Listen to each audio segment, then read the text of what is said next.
राधे राधे मित्रों, आप सभी का अमृत गगन चैनल पर स्वागत है। मित्रों, आज मैं लेकर आई हूँ शनिदेव भगवान की कथा। मित्रों, शनिदेव भगवान की कथा को पूर्ण निष्ठा और विश्वास के साथ सुनने से हर मनोकामना पूरी होती है। मित्रों, हर व्यक्ति के जीवन में शनिदेव की अहम भूमिका होती है। अगर कुंडली में शनि सबसे अच्छी स्थिति में हो तो यह व्यक्ति को बहुत ही कम समय में बड़ी सफलता देता है। इसलिए हर संभव प्रयास करके शनि को प्रसन्न करना चाहिए। एक बार नवग्रहों में बहस हो गई कि नवग्रहों में सबसे उत्तम कौन है। इस बात के निष्कर्ष पर पहुंचने के लिए सभी देवता देवराज इंद्र के पास पहुंच गए। उन्होंने कहा, हे देवराज, अब आप ही निर्णय कर सकते हैं कि हम सब में सबसे बड़ा कौन है।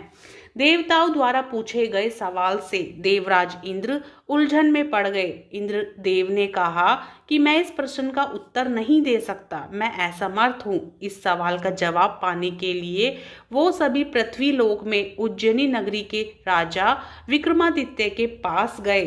राजा विक्रमादित्य के महल में पहुंचकर सभी देवताओं ने प्रसन्न किया। इस पर राजा विक्रमादित्य भी असमंजस में पड़ गए।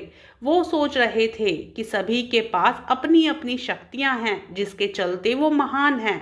अगर किसी को छोटा या बड़ा कहा गया तो उन्हें क्रोध के कारण काफी हानि हो सकती है। इसी बीच राजा को एक तरीका सूझा।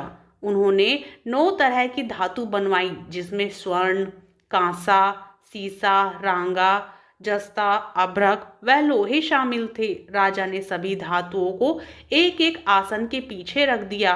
इसके बाद उन्होंने सभी देवताओं को सिंहासन पर बैठने के लिए कहा। धातुओं के गुणों के अनुसार सभी आसनों को एक दूसरे के पीछे रखवाकर उन्होंने देवताओं को अपने अपने सिंहासन पर बैठने को कहा। जब सभी देवताओं ने अपना अपना आसन ग्रहण कर लिया तब राजा विक्रमादित्य ने कहा, इस बात का निर्णय हो चुका है, जो सबसे पहले सिंहासन पर बैठा है वही बड़ा है।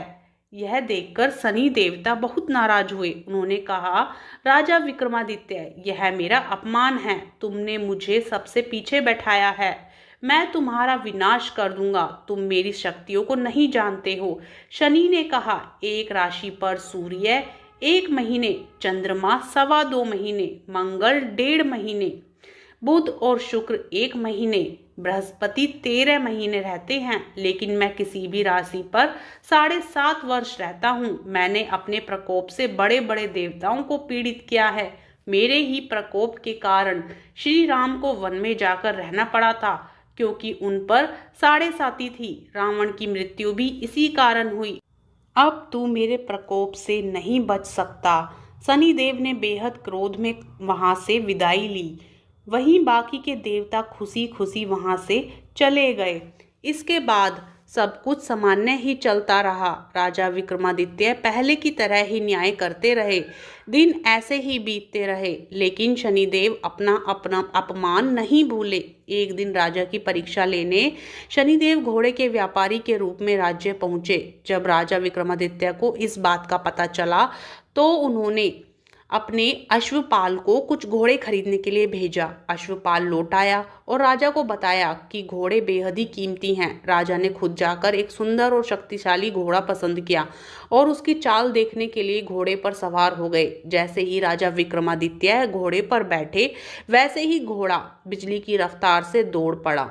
घोड़ा राजा को एक जंगल में ले गया और वहां जाकर राजा को नीचे गिरा दिया और फिर वहीं कहीं गायब हो गया। राज्य का रास्ता ढूंढने के लिए राजा जंगल में भटकने लगा, लेकिन उसे कोई रास्ता नहीं मिला। कुछ समय बाद उसे एक चरवाहा मिला। भूख प्यास से परेशान उस राजा ने चरवाहे से पानी मांगा। चरवाहे ने उसे पानी दिया और राजा ने उसे अपनी एक अंगूठी दे दी। रास्ता पूछकर राजा जंगल से निकल गया और पास में ही मौजूद एक नगर में पहुंच गया। एक सेठ की दुकान पर राजा ने आराम के लिए वहां रुका। वहां सेठ से बातचीत करते हुए उसने बताया कि वह उज्जैनी नगरी से आया है। राजा कुछ देर तक उस दुकान पर बैठा रहा। जितनी देर वो वहां बैठा, सेठ जी की काफी बिक्री हो गई। सेठ ने राजा को बहुत भाग्यवान समझा। सेठ ने राजा को अपने घर खाने पर आमंत्रित किया। सेठ के घर में एक खूंटी पर सोने का हार लटका था। उसी कमरे में वो राजा को छोड़कर बाहर चला गया। कुछ समय बाद खूंटी उस सोने के हार को निगल गई। सेठ ने विक्रमादित्य से वापस आकर पूछा कि उसका हार कहाँ है। तब राजा ने उसे हार गायब होने की बात बताई। सेठ ने क्रोधित होकर विक्रमादित्य के हाथ पैर कटवाने के आदेश दे दिए। राजा विक्रमादित्य के हाथ पांव काटकर उसे नगर की सड़क पर छोड़ दिया गया। फिर कुछ समय बाद विक्रमादित्य को एक तेली अपने साथ ले गया। तेली ने उसे अपने कोलू पर बैठा दिया। वह पूरा दिन बैलों को आवाज देकर हाँकता था। विक्रमादित्य का जीवन इसी तरह यापन होता रहा। उस पर शनि की 7.5 थी, जिसके खत्म होने पर वर्षा ऋतु शुरू हुई। एक दिन राजा मेघ मल्हार गा रहा था। उसी समय उस नगर के राजा की बेटी राजकुमारी मोहिनी ने उसकी आवाज सुनी। उसे आवाज बेहद पसंद आई। मोहिनी ने अपनी दासी को भेजकर गाने वाले को बुलाने को कहा। तब दासी लौटी तो उसने अपने राजा के बारे में मोहिनी को सब बताया। लेकिन राजकुमारी उसके मेघ मल्हार पर मोहित हो चुकी थी। अपंग होने के बाद भी वह राजा से विवाह करने के लिए मान गई। जब मोहिनी के माता पिता को इस बात का पता चला तो वे हैरान रह गए। रानी ने अपनी बेटी को समझाते हुए कहा कि तेरे भाग्य में किसी राजा की रानी का सुख है। तू इस अपंग से क्यों विवाह करना चाहती है? लेकिन समझाने के बावजूद भी राजकुमारी अड़ी रही। जिद को पूरा कराने के लिए राजकुमारी ने भोजन छोड़ दिया। अपनी बेटी की खुशी के लिए राजा रानी अपंग विक्रमादित्य से मोहिनी का विवाह कराने के लिए तैयार हो गए। दोनों का विवाह हुआ और वो तेली के घर में रहने लगे। उसी दिन विक्रमादित्य के सपने में शनिदेव भगवान आए। उन्होंने कहा कि देखा तूने मेरा प्रकोप। राजा ने शनिदेव से उसे क्षमा करने को कहा। उन्होंने कहा कि जितना दुख आपने मुझे दिया है उतना किसी और को मत देना। इस पर शनिदेव ने कहा, राजा मैं तुम्हारी प्रार्थना स्वीकार करता हूँ। जो कोई व्यक्ति मुझे पूजेगा, व्रत करेगा और मेरी कथा सुनेगा, उस पर मेरी कृपा दृष्टि सदैव बनी रहेगी। सुबह जब राजा विक्रमादित्य की नींद खुली तो उसने देखा कि उसके हाथ पांव वापस आ गए। उन्होंने मन ही मन में शनिदेव को नमन किया। राजकुमारी भी विक्रमादित्य के हाथ पैर देखकर हैरान रह गई। तब राजा ने शनिदेव के प्रकोप की कथा सुनाई। जब सेठ को यह बात पता चली तो वे तेली के घर पहुंचा। उसने राजा विक्रमादित्य से उनके पैरों में गिरकर माफी मांगी। राजा ने सेठ को माफ कर दिया। सेठ ने राजा से उसके घर जाकर भोजन करने के लिए कहा। भोजन करते हुए अचानक से ही खूंटी ने हार उगल दिया। सेठ जी ने अपनी बेटी का विवाह भी राजा के साथ कर दिया। उन्होंने उसे स्वर्ण आभूषण, धन आदि देकर राजा के साथ विदा कर दिया। राजा विक्रमादित्य अपनी दोनों पत्नियों यानी राजकुमारी मोहिनी और सेठ की बेटी के साथ अपने राज्य उज्जैनी पहुंचे।